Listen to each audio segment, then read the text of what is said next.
Alright mga kababayan, tuloy-tuloy lamang ang ating pagtatanghal at muling ipagpatuloy ang ating paglalahad ng mahalagang mga balita at mga impormasyon sa loob at labas ng ating bansa. Mulit-muli, tuloy-tuloy lamang mga kababayan ang ating pagtutok, pakikinig at panonood dito sa ating himpilan ng KBS RMM News TV. Samantala mga kababayan, narito pa rin ang ating mga karagdagang mga balita. Round 1. Lady, go! Samantala mga kababayan, inilikas ng Philippine Coast Guard ang 104 na katao. Nilinis ang mga lugar na tinamaan ng baha sa Batangas at Mindoro. Round 1. Lady, go! Inilikas ng Philippine Coast Guard ang 104 na individual na nagsasagawa ng clearing operation sa mga komunidad na apektado ng baha sa Batangas at Oriental Mindoro sa gitna ng patuloy na epekto ng pinalakas na southwest monsoon o habagat. Sa isang payag noong Miyerkules, sinabi ng Philippine Coast Guard na agad nilang isinagawa ang evacuation, pumping, clearing at rescue operations sa Lian, Lemery at San Luis sa Batangas, pati na rin sa Puerto Galera, Calapan City sa Oriental Mindoro. Sa baybayan ng Lian, 104 na individual mula naman sa lugar na madalas bahaan ang ligtas na nailikas habang ang tubig baha, debris at iba pang hadlang ay nilinis mula sa mga kalsada at daloy ng tubig sa iba pang epektadong lugar upang mabawasan ang banta ng pagbaha at panatiling ligtas ang mga residente. Sa bayan naman ng San Luis, nakipag-ugnayan ang Philippine Coast Guard Substation Lemery sa Municipal Disasters Reduction and Management Office upang magsagawa ng operasyon ng paglilinis at pagtanggal ng debris sa Barangay Poblacion Purok 6 noong Martes. Natagpuan ng grupo ang isang nahulog na puno at naipon mula debris na humarang sa ibang daluyan ng tubig at kanal na drainage na nagdulot ng pag-ipon ng maputik na tubig ulan at nagdulot ng panganib ng pagbaha sa mga kalapit na residential na lugar. Agad na inalis ng Philippine Coast Guard ang mga nahulog na sanga at debris upang maibalik ang daloy ng tubig at mabawasan ang panganib ng pagbaha. Patuloy na nakipag-ugnayan ang Philippine Coast Guard Substation sa mga kinauukulang ahensya at mga opisyal sa barangay at minumonitor ang lugar para sa karagdagang insidente sa loob ng kanilang saklaw ng responsibilidad. Para sa Zamboanga Peninsula Exercise, sinabi ng Dimaala na ang 97 Infantry Batalyon ng 1st Infantry Division ay may malaking papel kasama ang artilyera at armor assets ng Philippine Army pati na rin ang mga tauhan ng Philippine National Police, Philippine Coast Guard, Bureau of Fire Maritime Police, CAPGO, Active Auxiliary at mga reservists. Sa mga drill, pinakita ng mga tropa ang kanilang kolektibong kahandaan, interoperability at koordinadong tugon sa kalsada sa Zamboanga Peninsula Interagency Territorial Defense Operation exercise sa Dipolog City. Aniya, ang IAT Docks sa Dipolog City sa Zamboanga Peninsula ay nakatakda namang tumakbo mula sa August 10 hanggang 20. Sinabi ng Dimaala na tampok sa simulation exercise sa mga active ng Incident Command System na nagpapakita ng kalayaan ng mga kalahok ng unit na mabilis na mobilisasyon ng mga tauhan sa pamahalaan ng mga krisis, magbibigay ng emergency assistance at magtatag ng epektibong command ang control. Kasama rin dito ang mga operasyon sa Coastal Defense na kahabanan ng Dipolog City Boulevard sa kinabibilangan ng airborne intersertion na nagpakita ng mabilis na deployment ng trupa habang isang mas casualty evacuation drill ang sumubok sa kakayahan ng mga kalahok na maligtas, mag-assess, magpagamot at maghatid ng mga sugatan sa mga pasilidad medikal. Samantala, nakipagtulungan naman ang isandat ang 11 o 2nd Infantry Brigade ng 11 Infantry Division sa mga lokal na tanggapan ng pamahalaan, mga tagapagpatupad ng batas, mga emergency responder at mga ahensya ng kalusugan at unang ensayo sa IA Tidok sa Barangay Tandubato, Luok, Sulo noong August 16. Ang ensayo ay nagsilbing mahalagang paghahanda upang patunayan ang mga konsepto, pamamaraan ng mga channel ng komunikasyon at kanilang mga tungkulin ng mga kalahok na ahensya bago ang AI TEDx na nakatakda mula August 18 hanggang August 20, 2026, sabi ni Dimaala. Dagdag pa niya, isinagawa ang mga drill upang bigyan diin ang kahalagaan ng isang buong bansa ng pamamaraan ng teritorial ng depensa at pambansang katatagan at pinagsama-sama ang kakayahan ng militar lokal na pamahalaan, magpapatupad ng batas, serbisyo, pangkalusugan, mga emergency responder at iba pang mga stakeholders sa ilalim ng isang koordinadong balangkas bilang tugon sa anumang panlabas na banta.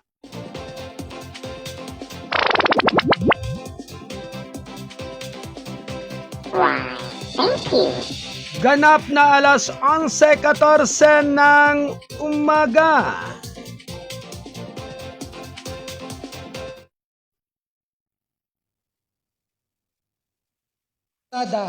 Ura-urada.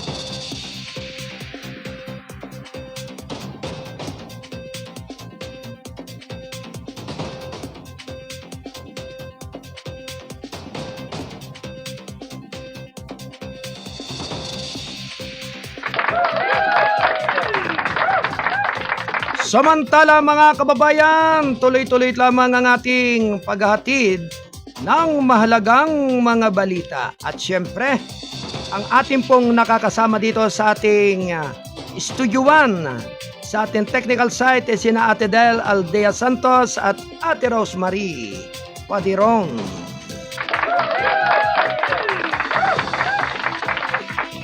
At syempre, ganun din po ang ating mga kasado patroller na nasa iba't ibang area at dako ng ating kapuluan. Sa ating mga kasado patroller, sa ating mga columnista at writer ng Balitang Kasado. At syempre, sila pong lahat ay nakamonitor upang magatid ng mga mahalagang mga balita at mga impormasyon dito sa ating himpilan ng responsabling mga mamamayan. Ang KBS RMM News TV ay kasapi ng The United Multimedia International Press Corps.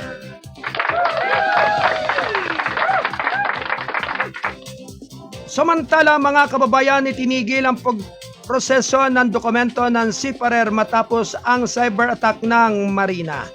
Round 1. Ready, go! Para sa Zamboanga Peninsula Exercise, sinabi ng Dimaala na ang 97 Infantry Battalion ng 1st Infantry Battalion ng 1st Division ay may malaking papel kasama ang artillery at armor assets ng Philippine Army, pati na rin ang mga tauhan ng Philippine National Police, Philippine Coast Guard, Bureau of Fire Maritime Police, CAPGO, Active Auxiliary at mga reservists. Sa mga drill, ipinakita ng mga tropa ng kanilang kolektibong kahandaan, interoperability o koordinadong tugon sa kalsada, Zamboanga Peninsula, Interagency Territorial Defense Operation exercise sa Dipolog City, aniya. Ang AIA TDOC sa Dipolog City sa Zamboanga Peninsula ay nakatakdang tumakbo mula August 10 hanggang 20. Sinabi naman ni Dimaala na tampok sa simulation exercise ang pag-active bait ng Incident Command o Incident Command System na nagpapakita ng kakayahan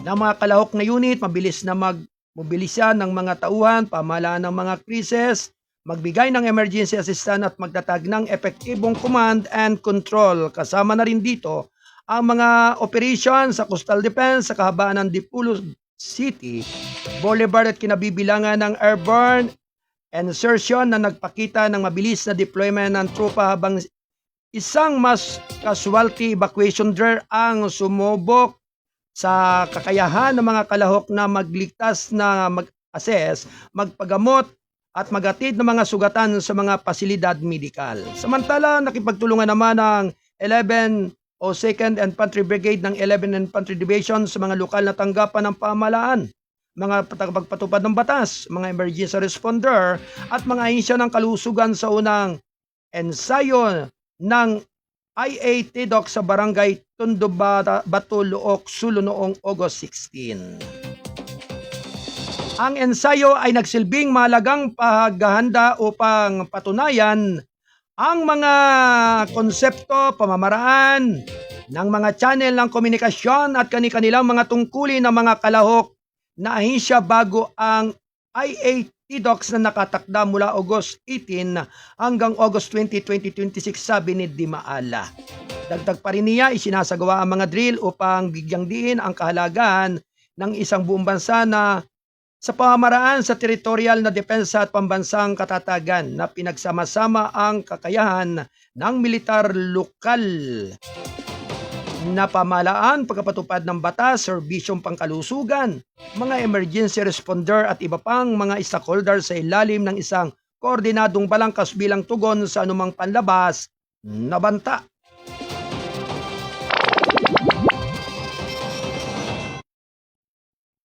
Birrada, ura-urada.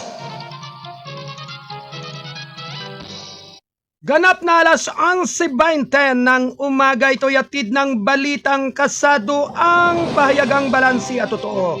National Newspaper. At ito nga po ay kasapi ng The United Multimedia International Westport. Okay, Ate Del. Dakuan muna natin ang ating kasado patroller dyan sa Quezon City, dyan sa Mega Manila, si Kuyang John Santosidad. May dalawang lalaki ho na nahuli sa bypass operation kagabi. Alright? Ang detalye po niyan, mga kababayan, ay ating pong malalaman sa pag-uulat ng ating kasado patrol 40 ng Quezon City, si Kuyang John Santosidad. Alright, Kuyang John, standby report. Kasado, patrol, report. Anyway, dalawang lalaki huli sa bypass operation kagabi dyan sa Quezon City. Ang detalye po ay magmumula kay Kuyang John Santosidad, ang ating kasado patrol 40 mula dyan sa Quezon City. Alright, Kuyang John, good morning. Good morning, Kuyang John. Go ahead, Kuyang John. Alright, Ate Del, parang wala yata si Kuyang John. Parang medyo nasimplang yata. Oh, nalubak na naman uli sa daan. Kaya sabi nga po, talagang kasi nga po ay hindi nakamonitor ang ating mga patroller, kaya minsan po nasisimplang sa daan ng ating pag-uulat. Anyway, good morning po at maligayang panonood kay Ate Edna Beron, kay Ate Angging Yotbad Diolon, maligayang panonood po. Ganon din ang ating station manager ho, nakamonitor talaga siya.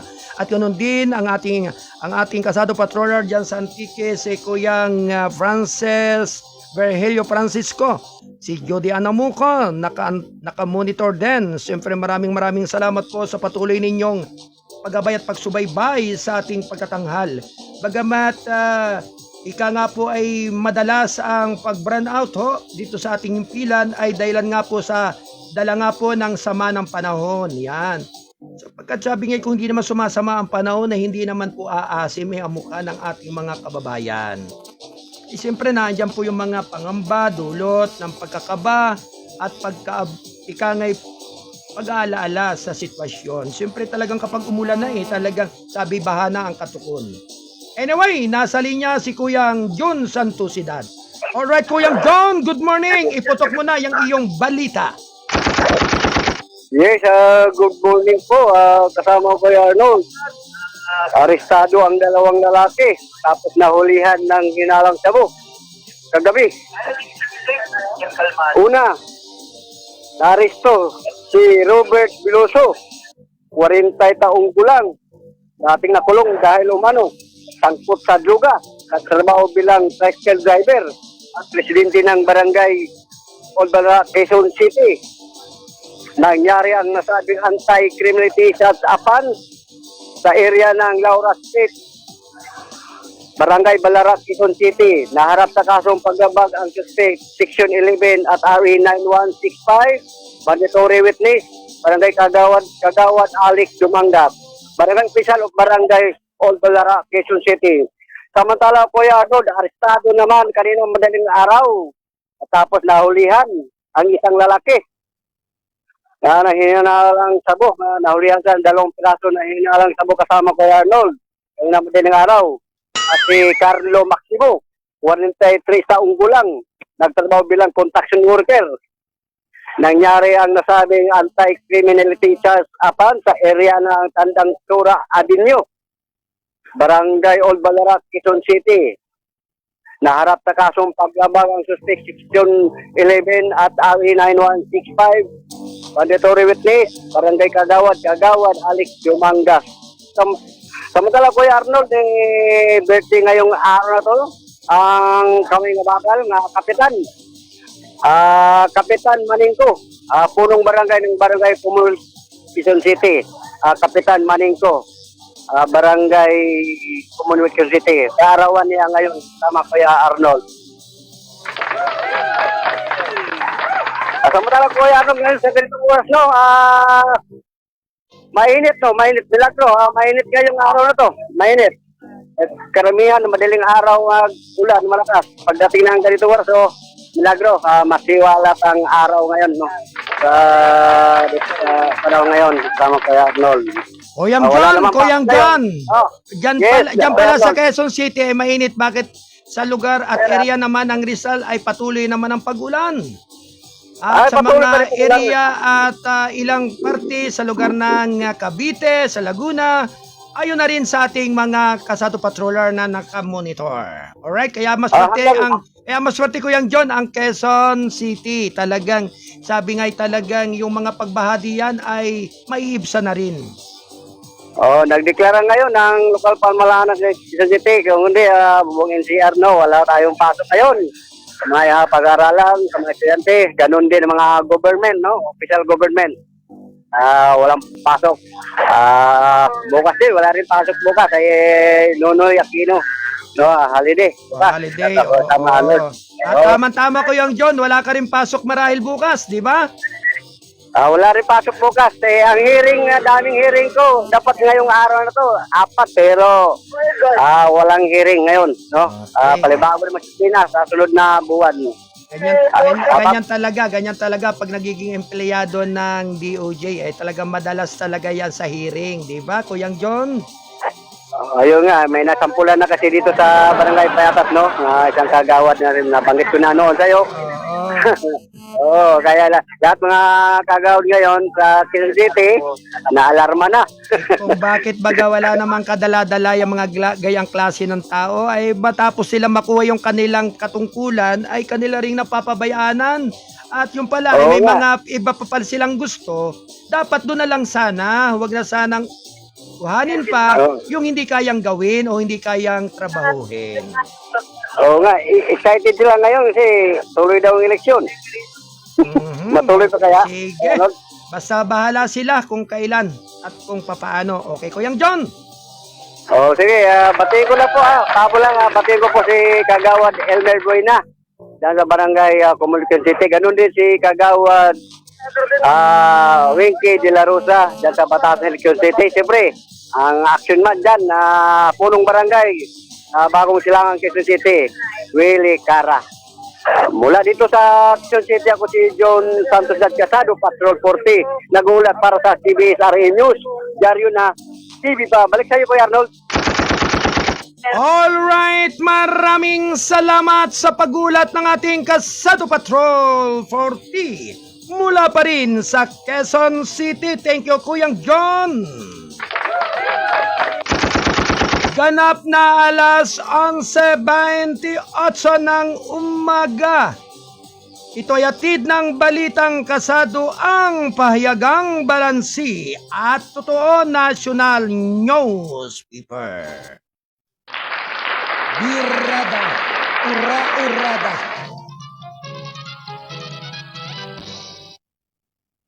Samantala mga kababayan, tuloy-tuloy lamang ang ating mga karagdagang balita. Bagamat nagkaroon po ng putol-putol ang ating pagkatapos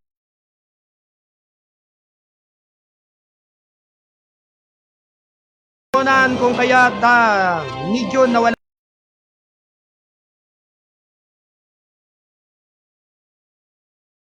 12 ng tanghali. Tuloy-tuloy po ang ating pagsasama-sama dito sa ating himpilan ng responsabling mga mamamahayag. Ano man ang layat lingwahe mo, basta kayo ay Pilipino, ito ang boses mo.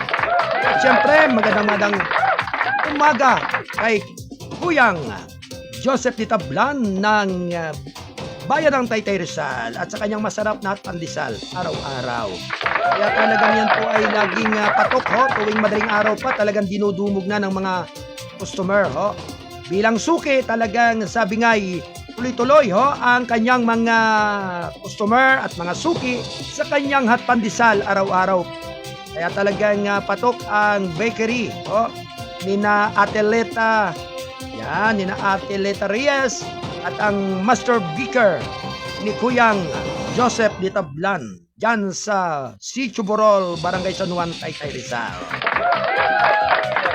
At syempre, maligayang panonood kay Anging Hotbad Yolon. Yan. At ganun din sa lahat ng ating mga kababayan na patuloy na nakatutok. Oh. Lalong-lalo na po dyan si area ng Antique kay Kuyang Berhel Francisco. Kamusta na yung Antique? Mainit ba dyan ang panahon, Kuyang Berhel? Partikular sa iba't ibang kanugnog lalawigan dito sa ating bansa. Ho? Mula dito sa Mega Manila hanggang sa area ng Calabarzon, may lugar po na napakainit. At may lugar din naman na patuloy pa rin ang pag-ulan-ulan. Dahil nga po sa nakapalibot na bagyo na gustong pumasok dito sa ating bansa at muling guluhin na naman uli ang panahon sa ating sambayanan. Yan. Hindi na bale ho, basta kinakailangan po, laging handa o anumang oras. Samantala, binanggit ni Pangulong Marcos ang masabilis na resisyon dahil sa baha sa Metro Manila sa gitna ng habagat. Round 1. Lady, go! Samantala mga kababayan, sinabi ni Pangulong Ferdinand R. Marcos Jr. noong Miyerkules na mas mabilis nang bumababa ang tubig ba sa Metro Manila at umaabot na sa mababang antas na binanggit ng mga paunang tagumpay mula sa mga pagsisikap ng gobyerno sa kontrol ng baha at sa pamamahala ng tubig sa kabila ng tumitinding malakas na pag-ulan. Matapos ang isang briefing tungkol sa sitwasyon tungkol sa epekto ng Southwest Monsoon o habagat sa gitna sa Metropolitan Manila Development Authority Command Center sa Pasig City, sinabi ng Pangulo na ang baha na dati ay tumatagal ng 2 hanggang 3 araw bago humupa ay ngayon ay bumababa na sa loob ng wala pang 1 araw. Mas mabilis na ang paglabas ng tubig kung dati maghihintay ang tao ng 2-3 araw para mawala ang baha. Ngayon, wala pang 1 araw, wala na, sinabi niya. Pinanggit din niya na ang antas ng pagbaha ay mas mababa ng malaki kumpara sa mga naunang malalaking pagbaha kung saan umaabot ang tubig sa 2 o kahit 3 palapag ng ilang gusali. Sinabi pa rin ni Pangulong Marcos sa kapansin-pansin ang mga pagbuti dahil sa dami ng ulan na tumama sa Metro Manila nitong Lunes. Sinabi niya na 201 millimeter ng ulan na bumagsak sa loob ng 5 oras katumbas ng humigit kumulang 40% ng ulan na binagsak ng Tropical Storm Ondoy sa loob ng 24 na oras. Noong taong 2009 o humigit kumulang sa 50,000 Olympic size sa swimming pool.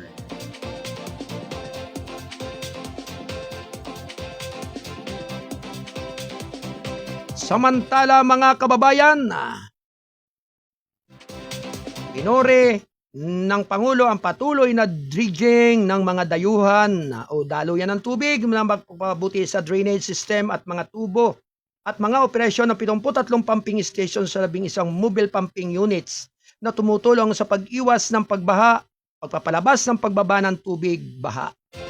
Ang mga interbensyong ito ay bahagi na rin ng uplan kontrabaha ng gobyerno isang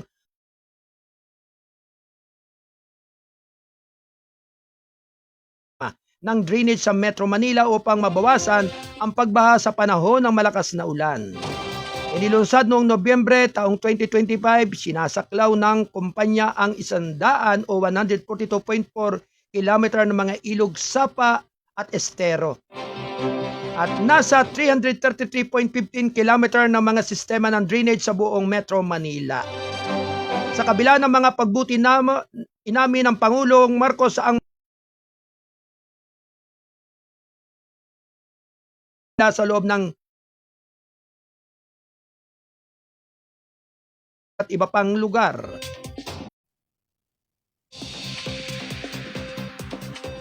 Kabilang sa mga pangmatagalang panahon ang pinag-aaralan ay ang mga pagsisilid para sa pag-i-impound ng tubig sa ilalim ng lupa ay may teknikal na tulong mula sa Netherlands.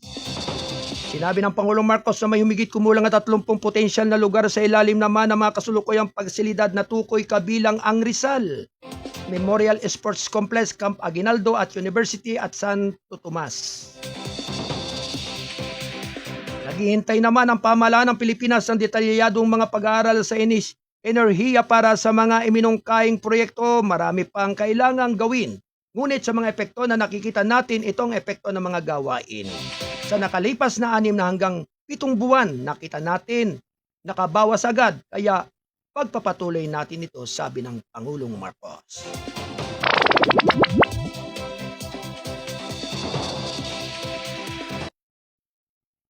Birrada, ura-urada.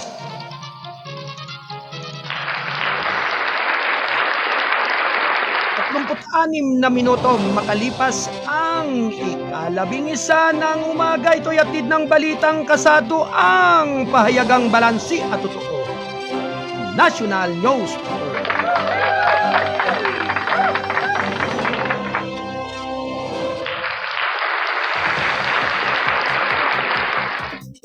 Samantala, tinitingnan ng mga senador ang mas malawak na digital na mga kagamitan laban sa mga banta sa mga bata online.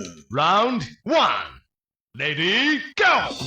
Noong Miyerkules, nagpakilos ang mga senador upang palakasin ang panukalang batas sa proteksyon ng mga bata online sa pamagitan ng pagbibigay ng mga otoridad ng mas malawak na akses sa digital na ebidensya, mga undercover na operasyon at kooperasyon sa pagitan ng mga hangganan upang labanan ang mga taong nag-groom ng mga minor de edad para sa sexual na pang-aabuso o karahasan.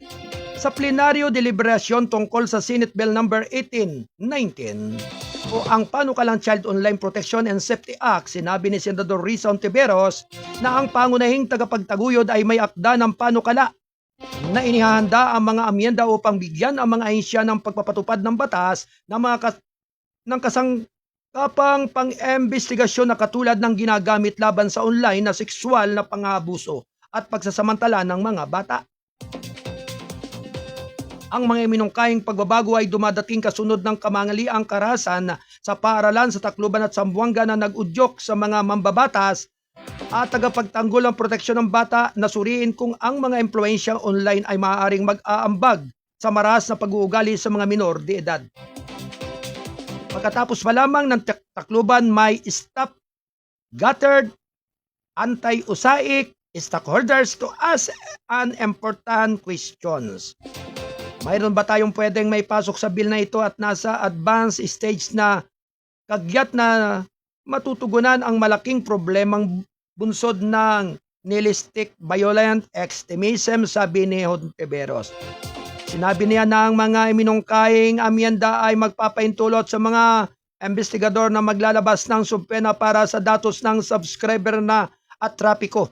Mapapanatili ang digital ebidensya, magtago ng impormasyon sa makatutulong sa pagtukoy ng karagdagang mga biktima at suspect at magsasagawa na mas malawak na pangangalap ng intelihensya at undercover na online na operasyon. Magtatatag din ang panukala ng isang karaniwang artiktura ng pagbabahagi ng impormasyon sa pagitan ng mga ahensya ng pagpapatupad ng batas at investigasyon ng Pilipinas at pagpapaintulot ng direktang koordinasyon sa mga dayuhang autoridad kapag may international connection ang mga kaso. Samantala, mga bagong amyendang ito ay magpapaintulot sa mga isyo ng mga investigative subpena para sa impormasyon ng subscriber at traffic data. Magbibigay na mas malawak na mga kasangkapan para sa mas malawak na pangangalap ng intelihensya at mga undercover na online na operasyon. Mangangailangan ng pagpapanatili ng digital na ebidensya kabilang na ang pagpapanatili ng ebidensya upang matukoy ang karagdagang mga biktima at pinaghihinalaan, sabi ni Hontiveros. Sinabi niya na ang mas malawak na kapangyarihan ay maaayon sa planong pagpapalit ng pangalan ng panukala bilang Child Online Protection and Safety Act na kinikilala na ang mga banta na kinakaharap ng mga bata online ay lampas sa sexual na pagsasamantala. Sinusuportahan ni Senate President Sherwin Gatchalian ang hakbang, binanggit ang posibleng impluensya ng internet at social media sa mga kamakailang mararahas na insidente na kinasasangkutan ng mga estudyante. Gamitin natin itong pagkakataon na mahinto, maiwaksi, tuldukan na po itong impluensya nitong nihilistic violence para hindi na maulit sa ating mga kabataan at ating mga paaralan, sabi ni Gatchalian. Ipinahayag din ni Senador Joel Villanueva ang suporta sa panukala na nagsabing may pagkakataon ng mga mambabatas na kumilos matapos sa mga kamaliang traidya at tumulong protektahan ng mga kabataang Pilipino mula sa mga umuusbong na banta online. Samantala, sinabi naman ni Senador Pia Cayetano na babalak niyang magtaas ng mga linawing tanong ng mga mukaing pagbabago habang sinusuportahan naman ang mga pagsisikap na mapabuti ang panukalang batas. Inilarawan ni Senate Majority Leader Juan Miguel Zubiri ang panukalang ito bilang isang mahalagang prioridad ng Legislative Executive Development Advisory Council na binanggit ang patuloy na pakikibaka ng bansa sa mga kaso ng online sa sexual na pagsasamantala sa mga bata. Nananawagan naman si Hontiveros para sa agarang pagpasa ng panukala habang nagsusumikap ang mga mambabatas sa palawakin ang saklaw nito laban sa mga online na sexual na mandaragit at mga individual na gumagamit ng digital platforma upang manipulahin ang mga bata na gumagawa ng mararahas na gawain. May paparating na solusyon, muli kong hinihiling sa aking mga kasamahan na suportahan ang agarang pagpasa ng hakbang na ito. Iligtas natin ang ating mga anak, sabi niya. Ganap na alas 11:41 ng umaga pa rin. Ito'y hatid ng Balitang Kasado, ang pahayagang balansi at totoo. National Newspaper. Birrada, ura-urada.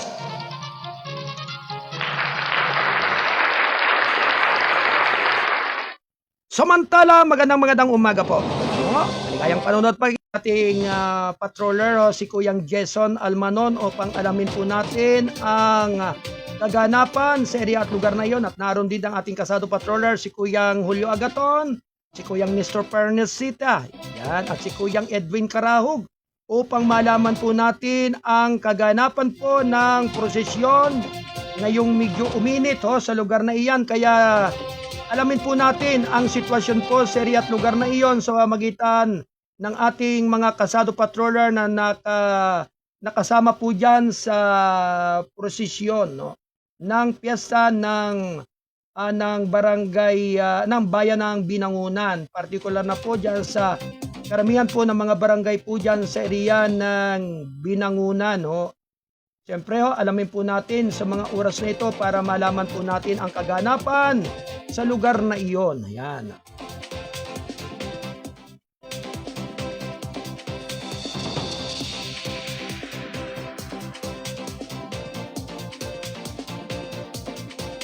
Ganap na alas 11:44 ng umaga.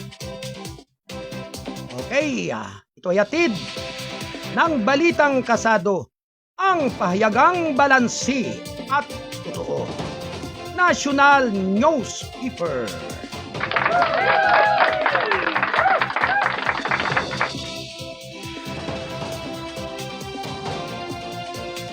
Samantala mga kababayan, narito pa rin ang ating mga karagdagang balita habang kinukontak pa po ang ating kasado patroller na kung sino po yung naroroon sa area at lugar ng prosesyon ng piyesta ng Bayan ng Binangunan. Ho? Okay, nandiyan po si Kuyang Julio Agaton, si Kuyang Nestor Pernasita at Kuyang Jason Almanon upang malaman po natin ang kaganapan po doon sa area at lugar kung saan ginanap ang prosesyon mula pa kaninang umaga, ganap ng ikasyam ng umaga. At siyempre hanggang ngayon po yan, kaya kailangan pong malaman natin. Anyway, narito pa rin mga kababayan ng ating mga karagdagang mga balita. Round 1. Ready, go! Ayon sa Pag-asa, isa pang 200 mm na pag-ulan na posible pa. Isa pang matinding pag-ulan na katulad ng pagbaha na nagdudulot ng mahigit na 200 ng ulan sa sa Quezon City nitong nakaraang linggo na hindi maaaring isantabi ang posibilidad habang patuloy na pinapalakas ng mga sistema ng panahon ng Southeast Monsoon o habagat. Ayon sa Bureau nitong Miyerkules, sinabi ni Ches Perez, Assistant Weather Service Administration or Pag-asa, na nananatili pa rin ang bansa sa panahon ng habagat kung saan ang mas matinding kondisyon ng monsoon ay paminsan-minsan ay maaaring magdulot na rin ng malaking dami ng ulan sa maikling panahon.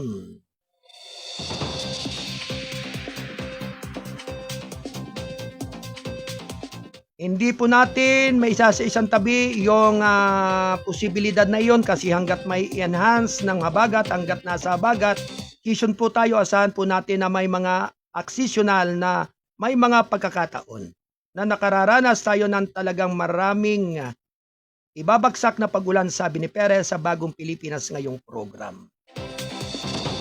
Dumating ang babala matapos magtala ang Quezon City ng 219 na ng ulan noong Lunes na katumbas ng halos kalahati ng normal na pag-ulan ng lungsod sa buong buwan ng Agosto. Sinabi ni Perez na ang datos ng klima na sumasaklaw naman sa 30 taon ay nagpapakita ng karaniwang tumatanggap ang lungsod ng Quezon ng humigit kumulang na 508 mm ng ulan buong Agosto. Pero ito nga, yung nangyaring pag-ulan noong Lunes ay umabot na po sa 219 mm na, so that is almost half noong monthly average for the month of August alone, sabi niya. Sinabi niya na ang tropical depression nining bagamat hindi inaasang labag ay patuloy na pagpapalakas ng habagat ay magdadala ng ulan sa Metro Manila at kanlurang bahagi ng Luzon at isa pang tropical depression na minumonitor sa West Philippine Sea at tumutulong din sa pagpapalakas ng Southwest Monsoon.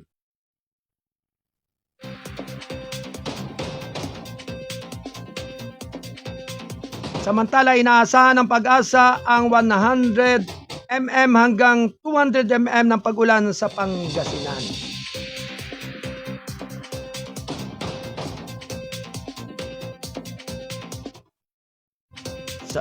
Diyan sa Pangasinan, Zambales, Bataan at Occidental Mindoro sa loob ng sumusunod na 24 oras habang ang Metro Manila naman ay iba pang bahagi ng Hilaga na gitnang Luzon at maaaring makatanggap na 50 mm hanggang 100 mm. Sinabi ni Perez na maaaring magpatuloy ang ulan sa kanlurang Luzon sa susunod na 24 oras hanggang 48 oras. Pinapayuhan ng mga residente na masusing bantayan ang mga forecast ng Pag-asa, mga abiso sa panahon at mga babala at pag-ulan lalo na sa mga lugar na madaling tamaan ng pagbaha at pagguho ng lupa.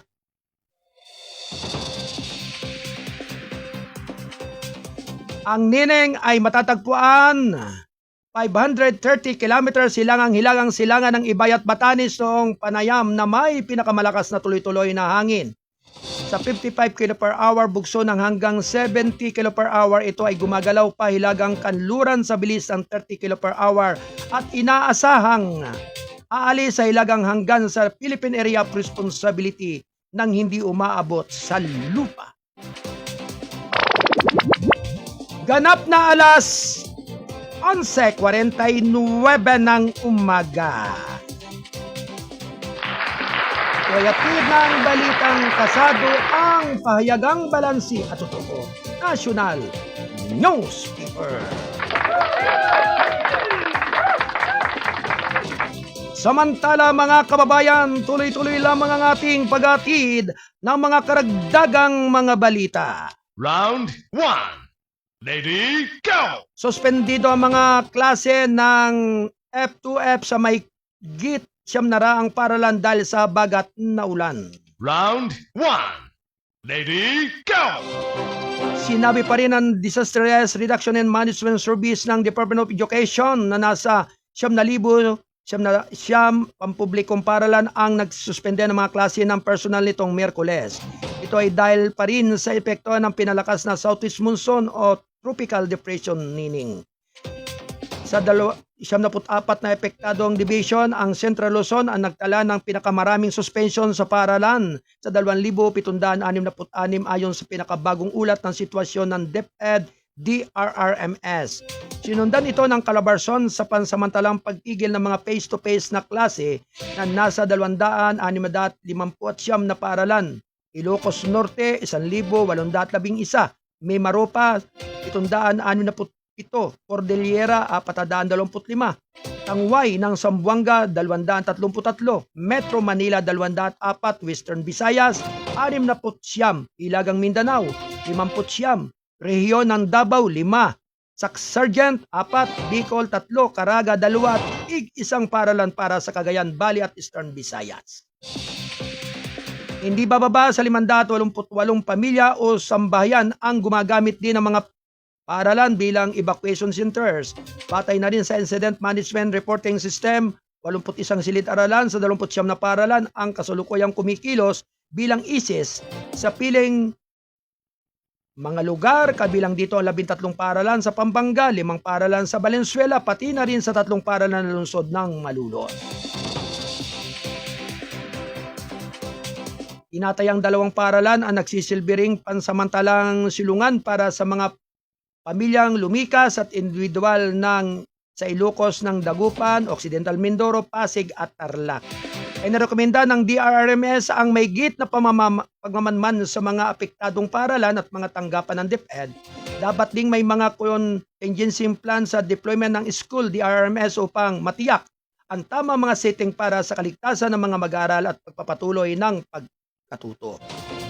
Noong Martes, sinabi ng DepEd na nilalayo nitong baguhin ang mga hakbang upang gawing mas detalyado ang pagsisimula ng klase upang mapaunlad ang angkop na mga pamamaraan ng pagkatuto at mabawi ang nawawalang oras sa klase.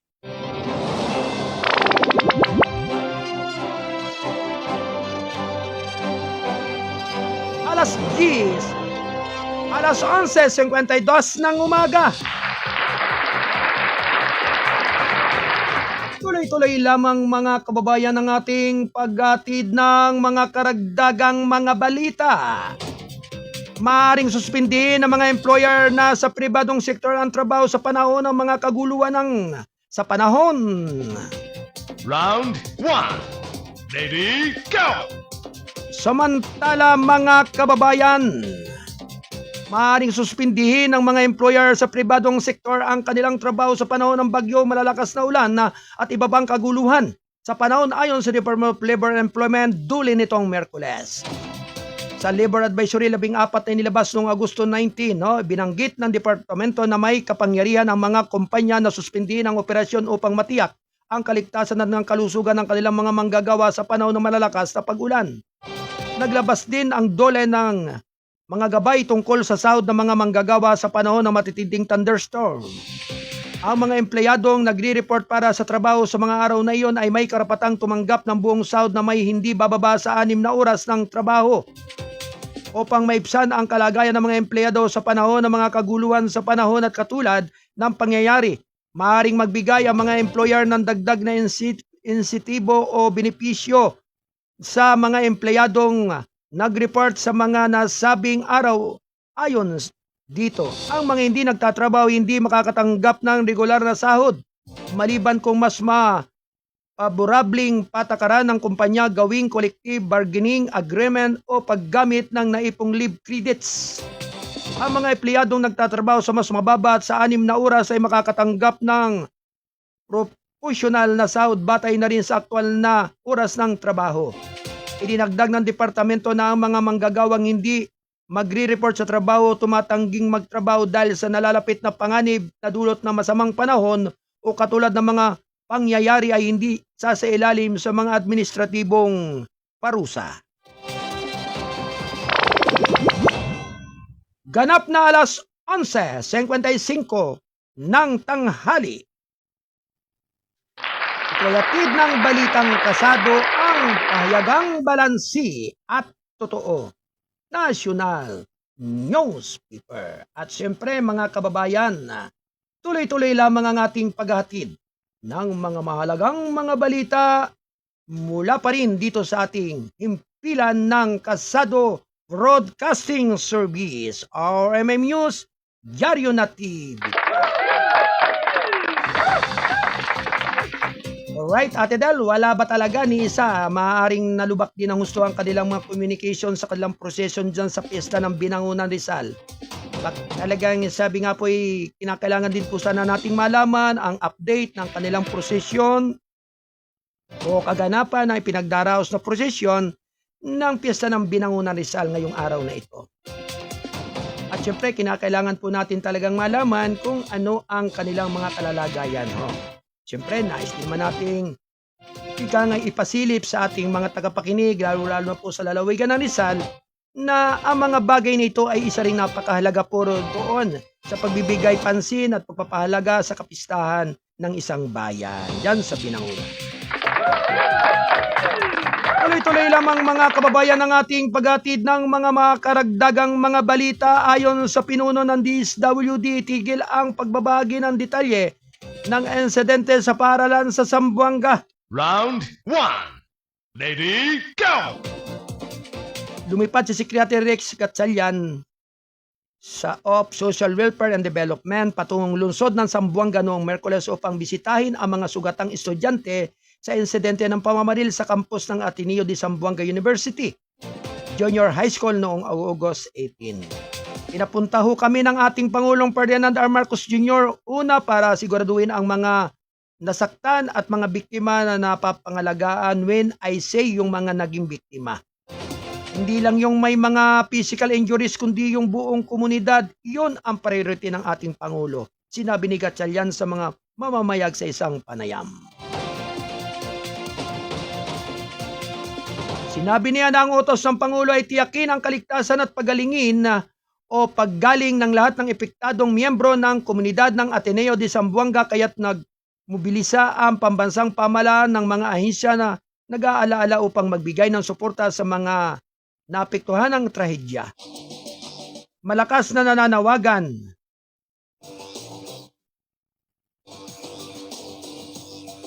si Gatchalian sa publiko lalo na sa mga content creator na naging maingat sa sensitibo sa pagbabahagi ng impormasyon, larawan at video ng insidente. Nananawagan kami sa publiko ng mga media practitioner, vlogger at content creator at agad na itigil ang pag-post, pagbabahagi o pagpapalakas ng mga graphic na larawan at video ng insidente ng pamamaril sa paaralan sa Zamboanga aniya. Ang pag-alathala ng mga sensitibong material na ito ay nagdudulot na rin ng pangalawang trauma sa mga biktima. Sinasamantala ang trahedya ng tawa at malalim na nilalabag ang dignidad ng mga nagdadalamhating pamilya. Hinimok din ni Gatchalian ang publiko na maging maawain sa pamagitan ng pag-aalala na protektahan ang pinakamabuting interes sa mga bata. Ang pagbubunyag sa mga bata maging sila man ay mga biktimang saksi o minor de edad ng sangkot at ang pagpapalaganap ng impormasyon lalo na kung hindi tama ay tinuturing na pang-aabuso sa bata. Nagdudulot ang pinsala sa kanilang kapakanan at nakakaapekto sa kanilang paggaling aniya. Sinabi ni Gatchalian na ang mga individual na nagtatamo ng pisikal na pinsala ay maaayos ang paggaling, ngunit tumatangging magbibigay ng karagdagang detalye dahil sa pagiging confidential na pasyente. Basta sapace to say na ang departamento ay siguraduhin na ang lahat ng mga nangangailangang tulong mula sa insidente na to at matutulungan na niya dagdag pa na handa ang DSWD na magbigay ng psychosocial support sa mga maaaring makararanas ng emosyonal na paghihirap dahil sa trahedyang ito. Sinabi pa rin ni Gatchalian na nakatakdang magsagawa siya ng coordination meeting kasama ang administrasyon ng ADSO upang tukuyin kung anong mga intervention ang isinasagawa at tiyakin na ang tulong ng DSWD ay makakatulong sa mga serbisyong psychosocial supports at ibibigay ng paralan sa mga apektadong individual kung kinakailangan. Samantala nananawagan din ang Catholic Educational Association of the Philippines sa publiko na huwag ipakalat ang mga larawan o detalye ng traedya ng insidente ng pamamaril. Sa isang mensaheng ipinadala ng Radyo Veritas noong Merkules, hiniling ng organisasyon sa mga tao na iligtas ang mga pamilya sa mga biktima mula sa karagdagang paghihirap. Sa masakit sa sandaling ito, hinihiling namin sa lahat na tumugon ng may sensitibidad, malasakit at pagpipigil. Tandaan na sa likod ng bawat ulat, larawan o post sa social media ay mga estudyante, pamilya, guro at isang komunidad na dumaranas ng matinding pagdadalamhati at pagkabigla. Hinihikayat namin ang publiko na iwasan ang mga haka-haka, hindi beripikadong impormasyon, sensasyonal na komentaryo at hindi kinakailangang pagbabahagi ng mga larawan o detalye na maaaring lalo pang makasakit sa mga apektado, sabi ng CIAP. Naway protektahan ng ating mga salita at kilos ang dignidad ng privacy ng mga biktima at kanilang mga pamilya habang binibigyan naman ng espasyo ng mga otoridad at ang komunidad ng paralan upang matukoy ang mga katotohanan at tumutugon ng naaayon dagdag pa nito. Umaasa rin ang grupo na ang traedya ay magsilbing panawagan upang palakasin ang mga hakbang upang matiyak ang kaligtasan, kapakanan at seguridad sa mga paaralan. Naway ang mga traedyang ito ay magising sa ating lahat na mas malalim na pangako na gawing lugar ng kaligtasan, pag-aalaga, pagbabantay at kapayapaan ng bawat paaralan kung saan ang proteksyon ng bawat bata at bawat miyembro ng komunidad ng paaralan ay manatiling pinasasaluhang moral sa responsibilidad, sabi ng CIAP.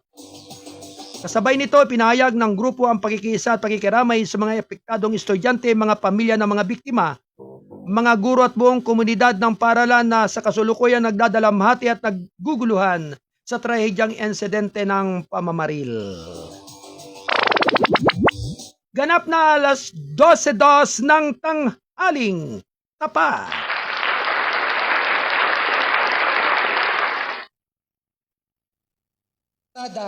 Ura-urada. Alright, magandang tanghali. Ngayong ika-12 ng tanghaling tapat, siyempre sa lahat po ng ating mga kababayan na nanananghalian.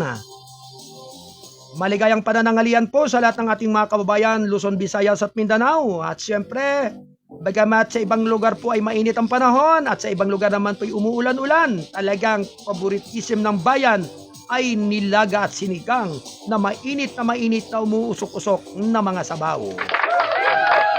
Maligayang panananghalian sa lahat ng ating mga kababayan at siyempre, ganun din kay Kuyang Joseph Oberio.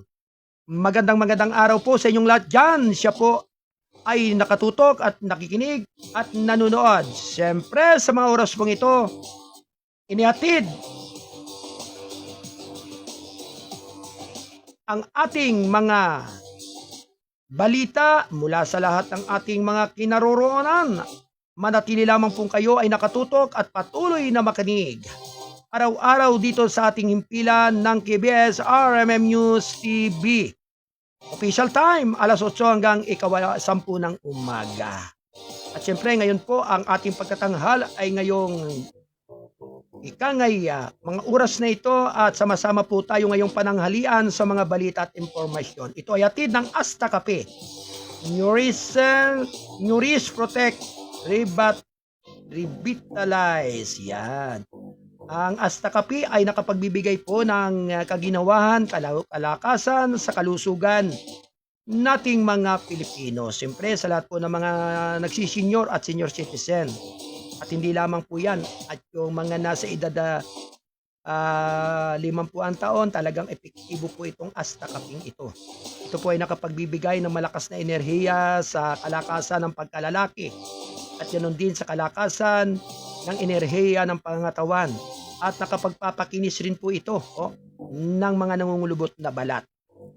Ang Asta Kapi ay laganap na po sa parte ng Metro Manila at sa area rin po ng mga area ng Calabarzon. Yan, sa Mimaropa. Kaya pakipag-ugnayan lamang po kayo dito sa ating himpilan ng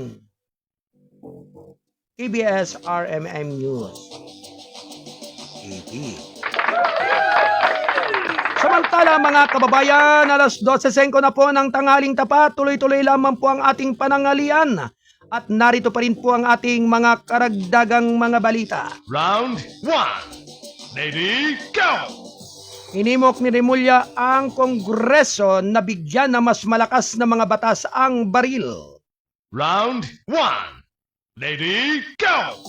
Sinabi ng kalihim ng Interior John Beck Remulla noong Miyerkules ang kailangan ng bansa ay mas komprehensibong batas na magpapanagot sa mga may-ari ng baril na pabaya kapag ginagamit ang kanilang mga rehistradong armas sa mga krimen.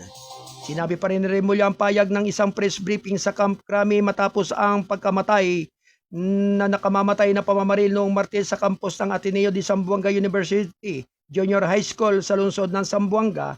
Nananawagan siya sa mga mambabatas na amyendahan ang Republic Act 11766 o ang Comprehensive Firearms and Ammunition Regulation Act na tinatawag na Ruben Padilla Law dahil sa mga paratang na ang aktor na naging senador ang gumawa at nagpasa nito bilang batas. Ang Ruben Padilla Law na nagtanggal ng pananagutan at ginawang bailable offense ay nagdulot ng pagtaas ng krimen dahil ang maluwag na baril ay bailable offense, sabi ni Remulla sa mga reporter. Ang pag-atake gamit ang baril sa loob ng Ateneo de Zamboanga University ay isinagawa ng isang estudyante sa grade 8 na nagpakamatay din. Ang pag-aari ng maluwag na baril ay dating hindi maaaring piyansa o ngunit may amyenda na nagpapagaan ng parusa kung hindi ginagamit ang maluwag na baril sa paggawa ng krimen. Ginamit o binanggit ni Remulla na ang baril na ginamit ng Ateneo de Zamboanga shooter ay hinisyo ng gobyerno dahil sa pag-aari ito ng ama ng salarin sa nagtatrabaho sa Bureau of Customs. Kabilang na sa mga niulat ng biktima ang isang estudyanteng grade 10 na namatay at dalawa iba pang estudyante na nasugatan, habang ilang estudyante naman ang nakaranas ng panic attacks, pagkabalisa at bagyang pinsala sa insidente. Muli may kinalaman ito sa mga estudyante, muli may kinalaman ito sa mga baril, muli naharap tayo sa tanong kung ano pa ang maaari nating gawin bilang isang bansa, sabi ni Remulla. Binigyang diin niya ang pangailangang palakasin ang pagsasanay sa kaligtasan ng baril at tiyakin na ang responsableng pagmamayari ng baril ay hindi magtatapos sa pagkuha ng lisensya. Sinabi niya na ang responsable ng gobyerno ay sa huli protektahan ang publiko at panatiliin ang social contact na mapanatili ng kaligtasan ng mga komunidad. Sinabi ni Remulla na dapat magkaroon ng mas mahigpit na mga hakbang sa pananagutan para sa mga may-ari ng baril na ginagawang accessible sa mga minor de edad at ginamit na paggawa ng krimen sa kaso ng mga pag-atake.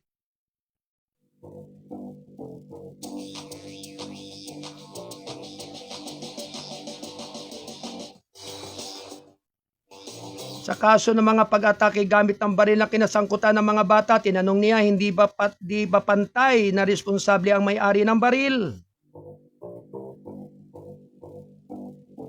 Samantala, ngunit higit pa sa pananagutan ng mga inirehistrong may-ari ng baril, binanggit ni Remulla ang epekto ng batas sa baril sa pamamagitan ng maluwag na mga patakaran sa pananagutan.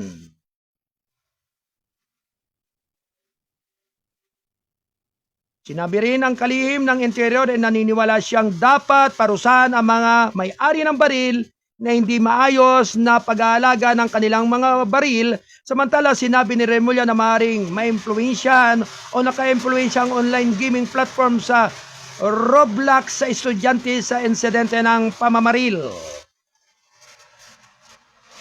Pinaliwanag niya na hindi delikado ang paglalaro sa platform, ngunit may mga group chat dito na di umano'y nagkikayat ng karahasan sa mga kabataan. Nananawagan din siya sa Kongreso na magpatuloy ng mga batas upang pigilan ang first-person shooting games na nakakaapekto sa mga kabataan.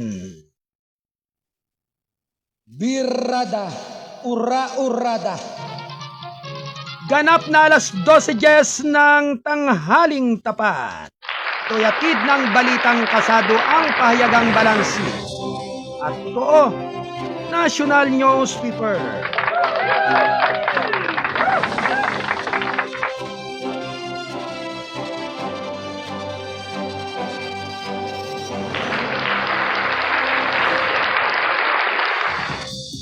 Alternatibong sistema ng trabaho ng gobyerno, mga mood ng pagkatuto ng NCR 17 lugar.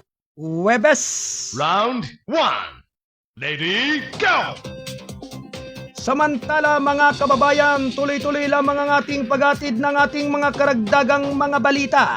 Muling iniutos ng Malacanang ang pagpapatupad ng angkop na alternatibong mga kaayusan sa trabaho sa mga tanggapan ng gobyerno at mga alternatibong paraan ng pagkatuto sa mga pampubliko at pribadong paaralan sa Metro Manila. At 17 lalawigan nitong Huwebes sa gitna ng patuloy na malalakas na pag-ulan mula sa Timog Kanlurang Monson.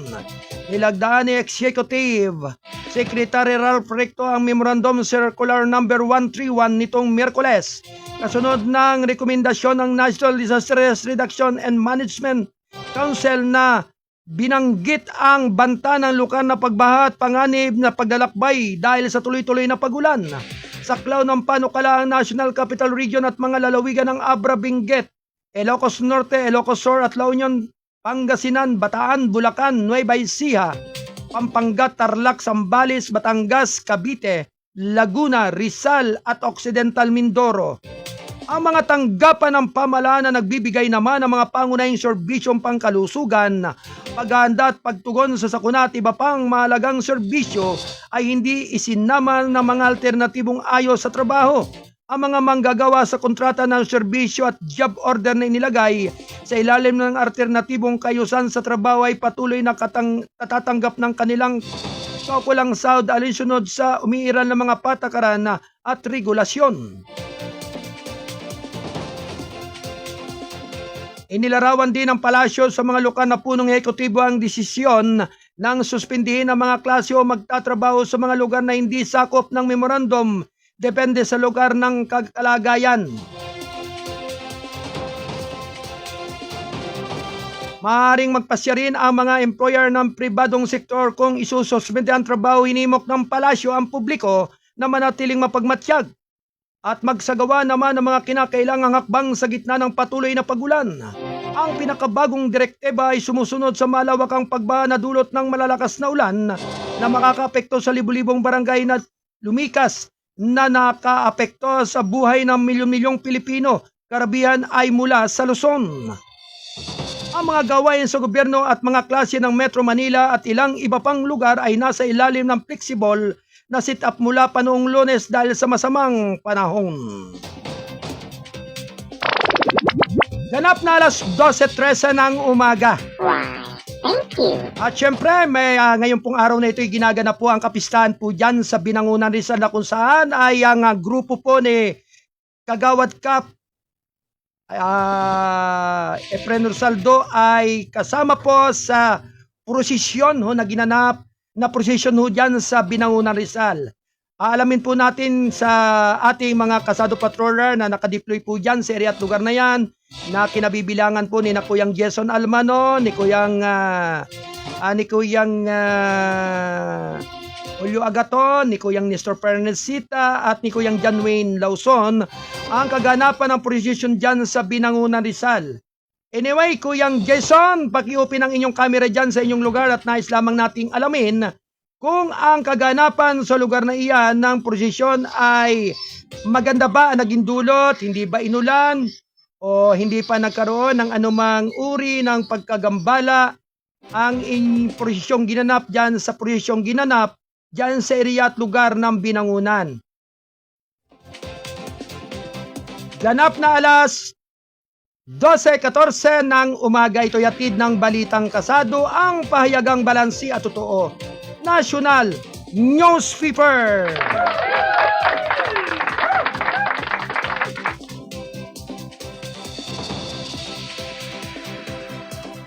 Anyway, kamusta na ang kalagayan dyan sa area at lugar ng Binangunan doon sa ginanap na prosesyon?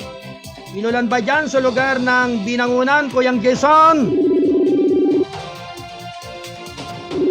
Kaya talaga po sa mga oras po at lugar pong yan, kinakailangan po nating malaman at alamin ang sitwasyon dyan sa lugar ng kapistahan po na ginaganap po dyan sa area at lugar po ng Binangunan.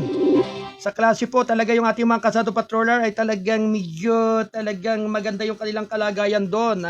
At ika nga po ay maaaring hindi nila, ika nga talagang wala yun sa konsentrasyon ho yung ika nga'y mga monitor ho. Kaya sana po ay ating ibigay at ibahagi yung kaganapan dyan sa lugar at ereyang iyan ng Binangunan sa mga sumandaling ito para malaman din naman natin ang ating himpilan kung ano ba ang kaganapan dyan ng prosesyon, inulan ba o hindi, para malaman po ng ating mga kababayan po dyan sa area at lugar ng buong lalawigan ng Rizal na talagang ikangay ang ginanap na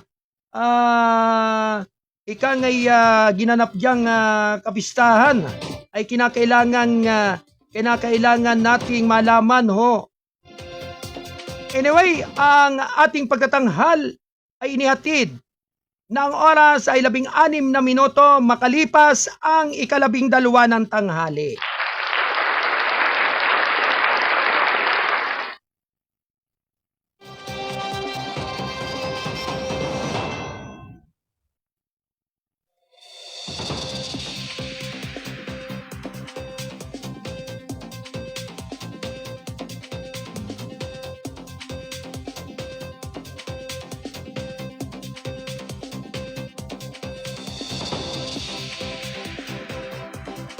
Anyway, Ate Del, okay na ba? At para malaman natin, ay ka nga yung sitwasyon doon, no?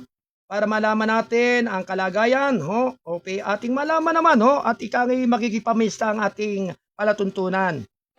Yan sa lugar po ng Binangunan. Kaya pakisuyo lang sa ating mga kasado patroller. Ikangay kailangan lang naman nating makita lamang naman ang ating mga tagapanood. Ika nga para makita ho yung kalagayan ang ika nga pista diyan. Kung yung baga ho, ika nga kaunting viewing lang naman ang ating hinihintay rito. Para makita ng ating mga taga-subaybay yung area at lugar na kung saan ay ika nga sa gitna ng panahon ng panagulan ho, ika nga talagang ginawa ng paraan na talagang maidaos o may pagpatuloy ho yung kapistahan ho dyan sa bayan ng Binangunan. Ika nga po ay ating makita at malaman kung talagang successful po yung prosesyon na ginanap diyan sa lugar na iyan.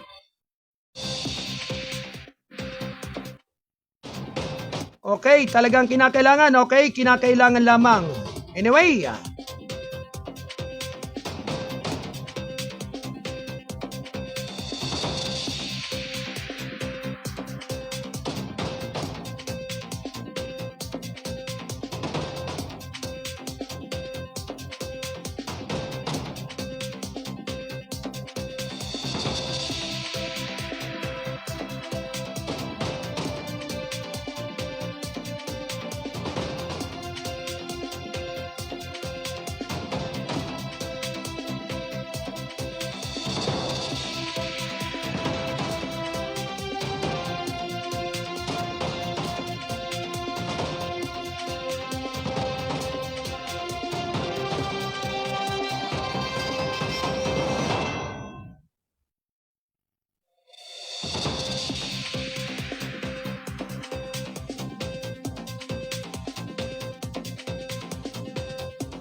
Anyway, iniintay po natin ang kaganapan at komunikasyon mula po dyan sa lugar ng Binangunan para makita at masili po natin yung kaganapan dyan sa area at lugar na yan sa mga sumandaling ito. Ganap na alas 12:19 ng tanghali, ito'y hatid ng Balitang Kasado, ang pahayagang balansi at totoo national newspaper.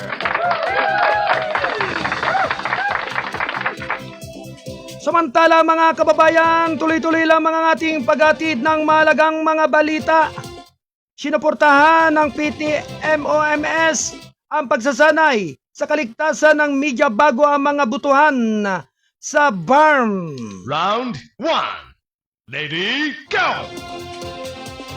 Balita mula naman sa Cagayan de Oro, sinuportahan ng President Task Force on Media Security nitong Miyerkules ang programa ng pagsasanay sa kaligtasan ng Cagayan de Oro Press Club. Bago pa ang halalan sa parlamentaryo Setyembre 14 sa Bangsamoro Automos Region in Muslim Mindanao. Pati na rin ang mga halalan sa barangay at sangguniang kabataan ngayong Nobyembre 2. Sa isang panayam, sinabi ni PTMOMS University Jose Torres na ayon sa utos ng Pangulo, mahalaga ang kaligtasan at seguridad upang matiyak na ang mga mamamahayag ay mahusay na ginagabayan sa pag-uulat ng halalan. Hindi makakamit ang kalayaan sa pamamahayag kung hindi ligtas ang ating mga media practitioners sa pag-cover ng larangan, aniya. Ito ang ikalawang taon ng pagipagtulungan ng PTMOMS sa COPC na sa pamagitan ng Journalism Institute nito at sa non-government organization ng Hans Sidil Foundation upang magsagawa ng pagsasanay sa kaligtasan ng media dito. Ngayong taon, sinusuportahan naman ang kaganapan ng BARM ang Port and Pantry Division ng Army na nagbuhos ng pagsasanay mula Agosto 19 hanggang 21 ng Police Regional Office sa Northern Mindanao. Halos 40 kalahok mula sa iba't ibang organisasyon ng balita na dumalo sa pagsasanay.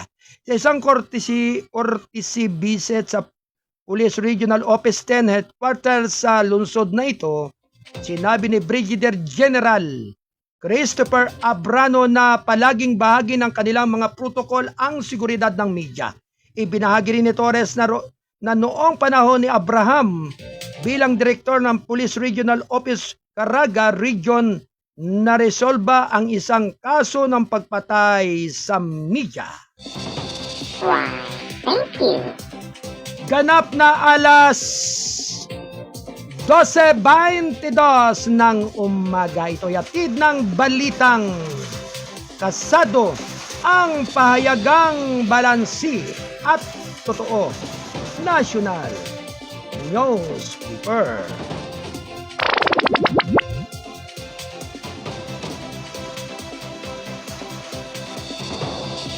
At yan ang kabuuan nating mga balita mula sa ating himpilan dito sa Studio 1. At syempre sa pagtataguyod ng ating Kasado Broadcasting Service mula sa ating bulwagan ng balitaan, Studio 2 mula kay Kuyang Alan Valenzuela Bordeas. Ganon din sa ating nasa Studio 3 bulwagan ng balitaan sa ating News Director Kuyang John Wayne S. Pino Lawson.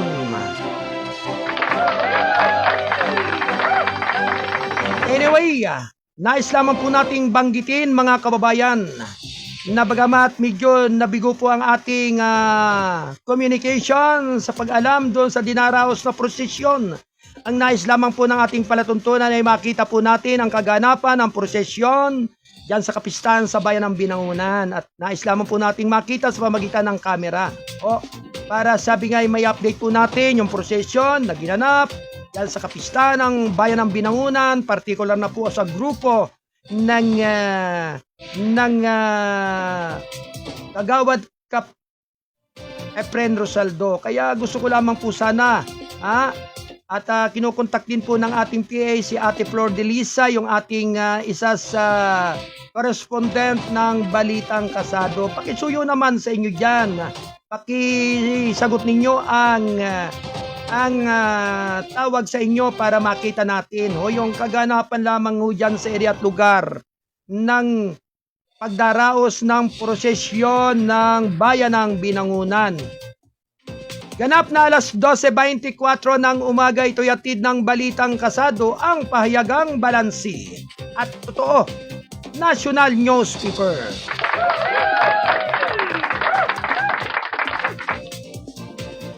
Anyway, pinasalamatan po natin ang lahat ng ating mga tumutok at nanood ngayong araw na ito sa ating mga listeners sa iba't ibang dako at area ng ating kapuluan, sa buong persa ng Viva KPP Divine Healing. Brother at sister, maraming salamat po sa inyong patuloy na pagsubaybay sa ating malaganap na palatuntunan ng gabay at patubay, balita at informasyon. At likewise kay Athena Cloud Geroche. Yan, maraming salamat po sa inyong pagsubaybay kay Ate Naberon, Ate Anging Hotbad Yalon, at kay Kuyang Berhelio Francisco, ganun din kay Judy Anamuco, kay Ate Alina Oclares, at ganun din kay Roma Canino de Doblan, kay Ate Melans Blanca Flor, kay Kuyang Joseph Oberio. Yan, at ganun din at sa marami pang iba nating mga taga-subaybay. Siyempre, ang ating pong pagtatanghal na ito ay hatid ng Kasado Broadcasting Service, RMM News, Diaryo na TV pa. At ito ay kasapi ng The United Multimedia International Press Corps.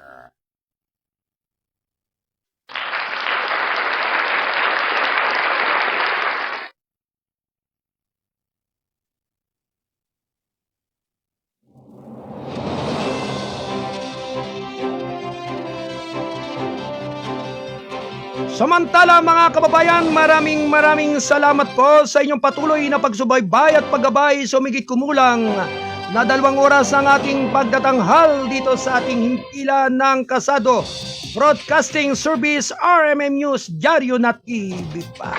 Mulit-muli ako ay magbabalik sa araw ng bukas, ganap na 8 hanggang 10 ng umaga. Ang FB page ay Kasado Serbisyo Publiko at Gabay at Patnubay.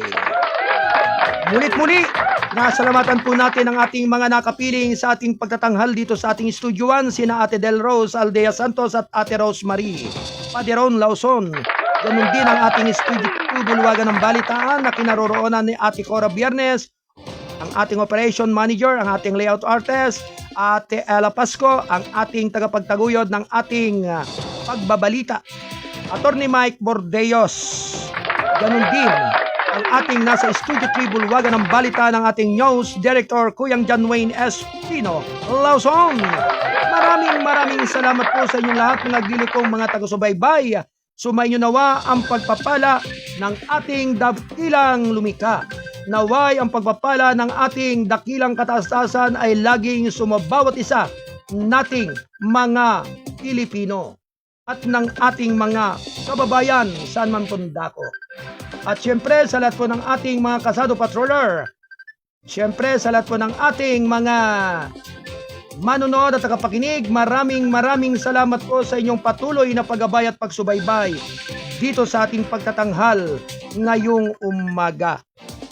At syempre, sa pangalan po ng ating station manager, Kuyang Alan Valenzuela Bordeos, ako naman po ang inyong abang lingkod, ang lindo rin yung Midnight Boy. Ang inyong Kuyang Arnold Acevera na mo po nagpupugay ng isang mapagpalang pananghalian ngayong araw nga po ng araw ng Webes. Kaya talaga at syempre at atin pong silayan yung kaganapan bago tayo tuluyang magpaalam. Gusto lamang po nating makita ang kaganapan dyan sa area at lugar. Kuyang Julio Agaton, paki-open ang iyong camera. Nandiyan kaya ba sa oras pang ito sa area ng ginaganap na prosesyon? Ay, babalik. Anyway, Kuyang Julio Agaton, paki-open ang iyong camera. Paki-open. At gusto lang nating makita yung mga karo o mga ano man dyan. Gusto lang nating makita. Anyway, talagang hindi ready ang ating mga Kasado Patroller. Alright? Maraming salamat po at mulit-muli. Sumainyo nawa ang pagpapala ng ating dakilang lumika. Adios, babalos, amigos! Bye-bye!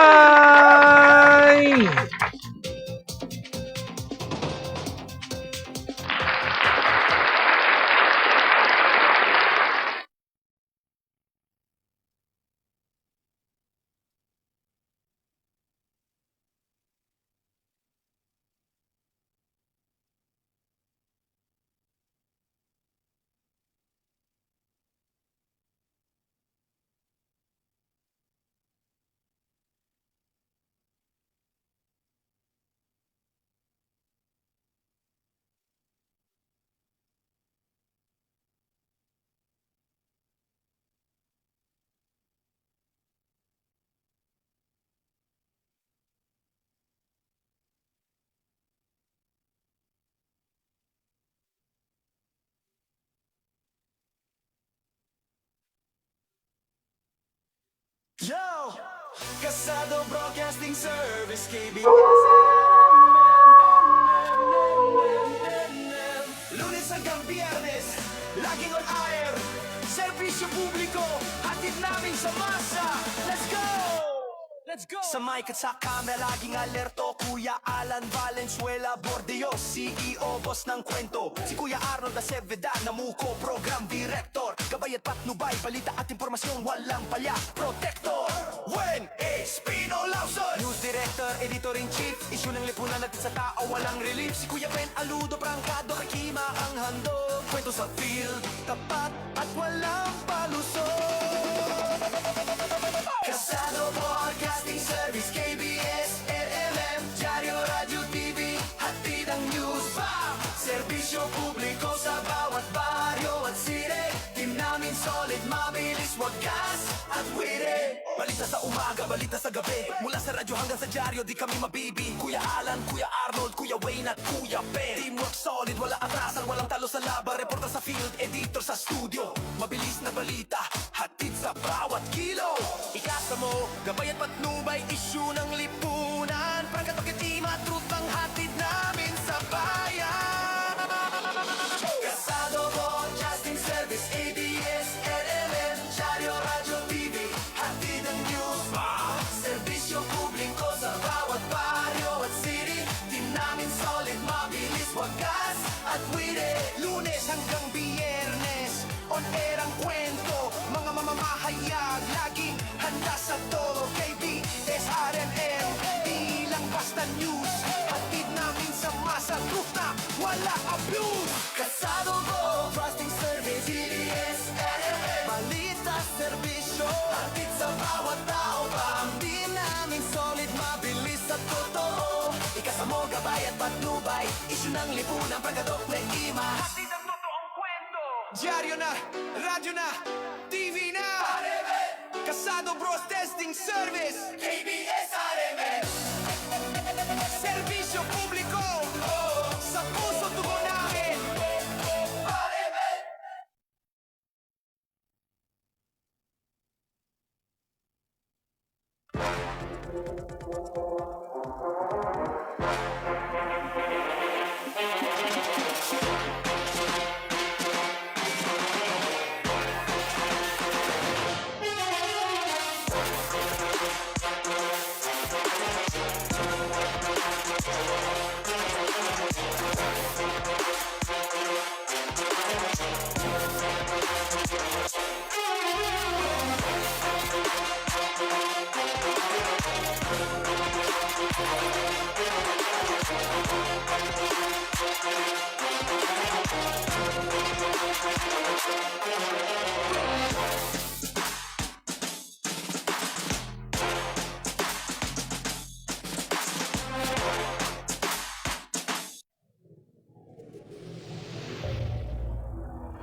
Habang mabigyan naman ang may 110 mga trabador sa barangay.